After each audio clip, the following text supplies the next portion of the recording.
And Lord knows we can all use tips on mitigating these symptoms of andropause and menopause, all while pursuing that goal of living better and healthier. Walk with us. See you soon. You are a shining example of time management.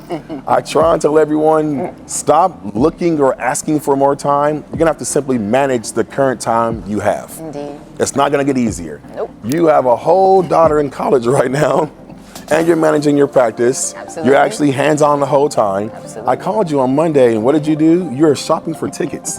Yep. To fly to Xavier, Louisiana, do her, she's a Delta now, right? But of course. And you can't ride back to pick up patients the following day. Absolutely. And you're not getting more time. None. You're currently managing your time. Your health and wellness journey, the same concept. You're not going to get more time. No. You only get 24 hours in a day. Absolutely. Learn to better manage your current time. Yeah. It's discipline over desire. I often say to my patients.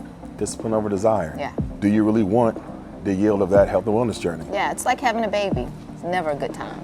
You're right. Better manage it. 20 years later. I like that. Ron, BMI. Yeah, that's definitely one of those trigger words for so many people. BMI, yes, it is a science that is to a degree flawed or antiquated, using someone's height versus their weight to tell if they're overweight or not. The trick is you don't need someone to tell you that on a chart. Okay. You don't need someone to tell you, you're 30%, you're obese, 40%, you're morbidly obese. You feel that unhealth. You look in the mirror, you can tell that unhealth. Obese is a trigger word for some, but obese is simply a characterization of an issue that means you're excessive in body fat. You may not currently have health issues, but you're staging issues that will soon come. So let's not fool ourselves or get wrapped up in these terms. Your BMI is too high, you're obese. No one has to tell you that. You know that, you see that, you feel that. So when someone says it to you, don't be offended by it. It's truly a medical reference to excessive body fat. Does that make sense? Makes perfect sense. Wish people would accept it simple as that. It's actually a good question. Glad you asked it. So I say this with absolute love to my people. Understand that the human skeleton only accounts for 15% Very small. of the total body weight. So there are no big boned people. Simple as that. There aren't. Understand your body composition. It's muscle to fat ratio. Now, the dispersion of fat does change from person to person. Absolutely. Genetics has a role in everything. For sure, sure. And that's fat distribution, though. Yeah, absolutely. But no one has a Coke bottle-shaped skeleton. Nope. That's not how it works. That's not how it works. Simple as that. Understanding natural physiology. Understand who you are and know that you're like everyone else. Right. Same rules apply. Absolutely.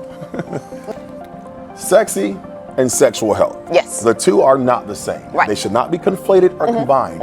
I hate the idea of someone feeling sensual or sexy and feeling like they're in sexual health. One of our 11 major systems is our sexual health. Be serious about that part. In fact, simply getting blood work done Absolutely. can give you so much insight to where you are or where you aren't. You Absolutely. can optimize hormones Absolutely. and make sure you're at your sexual health peak. And how else do you know?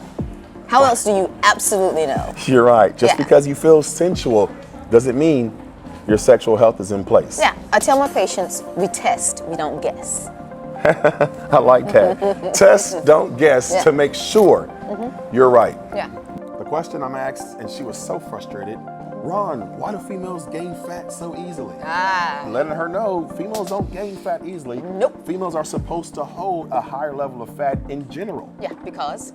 because of hormones Yes. and estrogen, which makes a female, Yes. is stored in fat. So a certain level is going to be maintained regardless, especially in her younger years. Yes. Because she may 40 and actually below. have a child. Look at there. And to sustain child or bring child to life, you're gonna have to have a level of fat or nutrition to feed this And child. energy to carry. Energy to carry. And let's just say a potato famine hit and you're nursing this child. Yeah. You don't have stored away fat, your body can't produce what's needed, the prolactin levels, There you to go. nurse this child. Prolactin gives milk. There it goes. There you go. Estrogen, prolactin. Prolactin can nurse this child. Yeah. Now, As she crosses that threshold, no longer in the childbearing age, her body still wants to hold a level of fat. But it does it through a different trajectory. But it still ultimately wants to hold a level of fat. Not excessive fat, but a level of fat. Metabolism so slow. trying to be so low and have those abs is actually not how the female body's designed. Works against you. Naturally. Remember you talked about cardio queen? Yeah. Not the time to do Not the time to do. that much cardio. Maintain a level of muscle mass as well. And be okay with having a level of feminine fat. It's supposed to be there. Absolutely. You know, I really feel like most of the frustration many well-meaning people experience comes from not understanding the basics. Someone sold you a plan that said this is the easy way to get it done. And you committed yourself to it. You committed your money to it. Or more valuable than that, you committed your time to it. Only to find out it's not the way. Okay. Back to basics. Yeah. Cardio, strength training, recovery. If that's not getting it done, perhaps see your physician, a professional. Get some lab work done. Because I would not take my car to my hairstylist for an oil change. It makes sense. Back to basics, everyone. No need to frustrate yourself or burn out from trying over and over again different easy ways, get rich quick schemes. Absolutely. Back to basics and stick to it. And if you don't know, ask. The only dumb question is the one you didn't ask. There it goes. Find Yeah. a professional, ask that question. You guys, it's BigRon Jones and Dr. Shelia with practical advice for your real world goals.